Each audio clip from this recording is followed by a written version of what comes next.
Oke, mari kita sambung lagi kelanjutan dari novel Heavenly Demon. Permintaan Chris dari sudut pandang orang luar tentu saja merupakan permintaan yang nekat. Melawan kaisar itu bisa disamaartikan dengan pengkhianatan. Tapi tentu saja tujuan dari Chris bukan untuk berkhianat ataupun membangkang terhadap kaisar, karena yang ia inginkan hanyalah bertarung dengan orang nomor satu di benua. Dan untungnya jawaban dari Roman memuaskan. Ia pun tertawa lalu berkata, "Itu adalah hal yang menyenangkan, Chris. Baiklah, aku akan setuju dengan permintaanmu." Beberapa hari setelahnya, konferensi internasional akan segera diadakan di Kekaisaran Dimitri, dan karena konferensi ini akan memakan waktu beberapa hari, para perwakilan dari setiap kerajaan akan menginap di Istana Kekaisaran.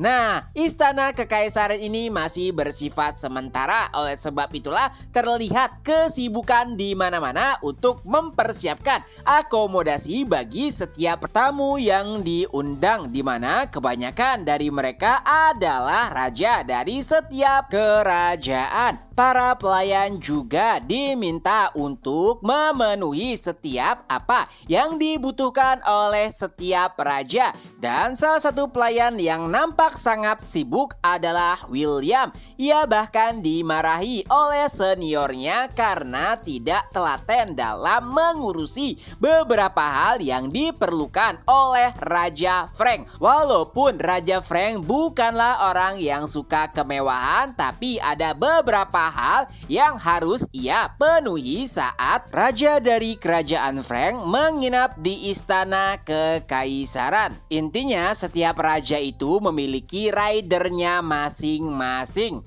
Nah, untuk memenuhi kebutuhan tersebut, William harus berkomunikasi dengan para pelayan lainnya.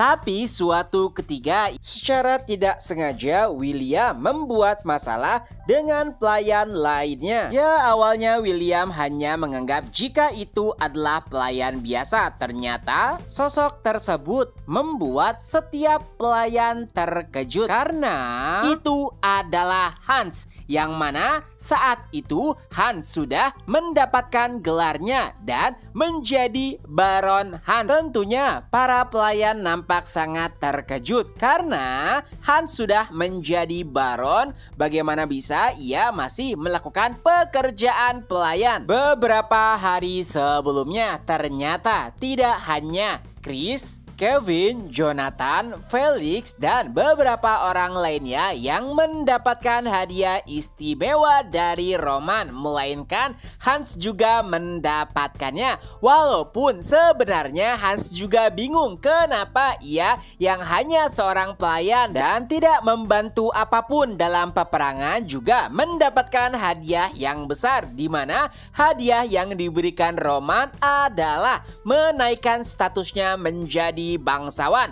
Awalnya Hans ingin menolak karena itu terlalu berlebihan, tapi Roman berkata bahwa tidak hanya mereka yang berkontribusi dalam perang yang mendapatkan balasan ataupun hadiah, tapi Hans, kau juga harus mendapatkannya karena kau adalah seseorang yang mengurus Dimitri dari lama. Apalagi sosok yang kau urus saat ini adalah kaisar. Jadi menurut Roman, memberikannya gelar bangsawan bukanlah sesuatu yang berlebihan. Juga Roman tidak melarang Hans apabila ia masih ingin bekerja sebagai pelayan. Dan pada akhirnya Hans pun menerima pemberian gelar tersebut dan rumor menyebar ke seluruh penjuru negeri. Tentunya banyak orang yang masih bertanya-tanya bagaimana bisa kaisar memberikan gelar bangsawan kepada seorang pelayan, di mana ini tidak pernah terjadi sepanjang sejarah. Dahulu saat Kronos memimpin, bahkan kaisar tidak pernah peduli dan meminta maaf saat dirinya membuat kesalahan, yang mana itu berarti Roman Dimitri, kaisar baru saat ini, merupakan orang yang adil. Ia akan memberikan reward kepada siapapun terlepas dari status dan juga kondisi ekonominya. Begitu juga hal yang menimpa kepada Ares. Walaupun dahulu ia memberikan banyak kontribusi kepada Dimitri, tapi setelah berkhianat tidak ada lagi kata kompromi. Dan Hans adalah contoh bagaimana seorang pelayan yang bekerja tekun di bawah Dimitri bisa diangkat derajatnya oleh kaisar secara langsung. Dan itu juga yang membuat setiap pekerja Dimitri menjadi termotivasi dan bekerja lebih giat lagi. Kembali ke masa kini, William nampak sangat malu karena harus berhadapan dengan Baron Hans. Apalagi ia juga telah mengetahui bagaimana sepak terjang Hans dimulai dari pelayan menjadi seorang baron. Dan jika ia ketahuan membuat masalah oleh orang-orang kerajaan Frank, bisa-bisa mereka semua murka terhadap dirinya. Oleh sebab itulah William tidak punya pilihan lain selain meminta maaf kepada Baron Hans. Tentu saja awalnya William sangat khawatir, tapi siapa sangka Hans menanggapinya dengan sangat santai. Ia bahkan berkata, "Tenang saja, aku bahkan telah mempersiapkan segala kebutuhan yang diinginkan oleh Raja Frank. Begitu juga dengan kebutuhan yang diminta oleh raja lainnya. Hans telah melihat semua daftar yang dibutuhkan dan mempersiapkan segalanya. Jadi jika ada kekurangan, hubungi saja dirinya." Tepat setelah kejadian tersebut, para pelayan dari kerajaan Frank pun langsung menganggap Baron Hans sebagai penyelamat, dermawan, dan juga panutan mereka. Karena bahkan setelah menjadi bangsawan, ia sama sekali tidak melupakan tugas-tugasnya. Beberapa hari setelahnya, akhirnya konferensi internasional pun diumumkan. Hal pertama yang mereka bahas adalah terkait penetapan kembali peringkat dunia dan juga membahas permintaan dari Chris.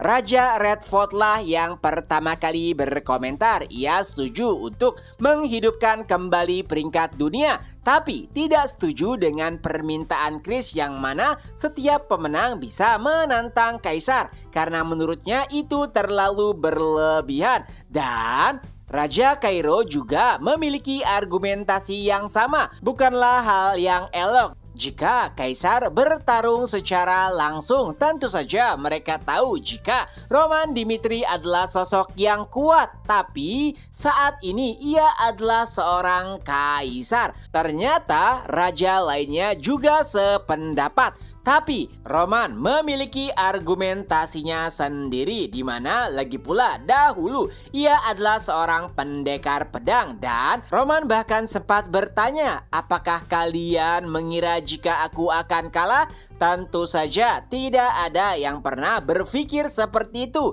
Siapa di benua ini yang bisa mengalahkan Roman? Hanya saja posisinya lah yang sudah berbeda. Walau begitu, pada akhirnya dengan beberapa argumen, para raja pun setuju dengan usulan dari Chris. Dan pembahasan selanjutnya adalah yang lebih penting. Roman memanggil Lukas dan Lukas pun mulai menjelaskan temuannya yang berada di Kekaisaran Kronos. Ini berkaitan dengan alam iblis, di mana ia telah menemukan tanda-tanda bahwa Alexander pernah berkomunikasi dengan alam iblis, di mana hanya tinggal menunggu waktu saja sampai celah antara benua Salamander dan alam iblis terbuka. Mendengar hal tersebut, tentunya setiap raja nampak khawatir. Mereka belum mengetahui seperti apakah alam iblis, tapi yang paling penting, orang sekuat Alexander saja hanyalah antek-antek mereka. Setiap orang nampak gelisah, tapi untungnya Roman mulai menenangkan suasana. Ia telah berjanji sebelumnya akan mengantisipasi hal-hal buruk yang mungkin akan terjadi. Tentunya itu membuat setiap raja tenang. Tapi apa yang dikatakan Roman selanjutnya membuat setiap orang lebih tegang lagi karena Roman berkata, daripada menunggu para iblis menyerang, lebih baik menyerang mereka secara langsung. Dan chapter pun berakhir. Nah, itulah kelanjutan dari novel Heavenly Demon. Semoga terhibur. Ketemu lagi di next video. Bye-bye.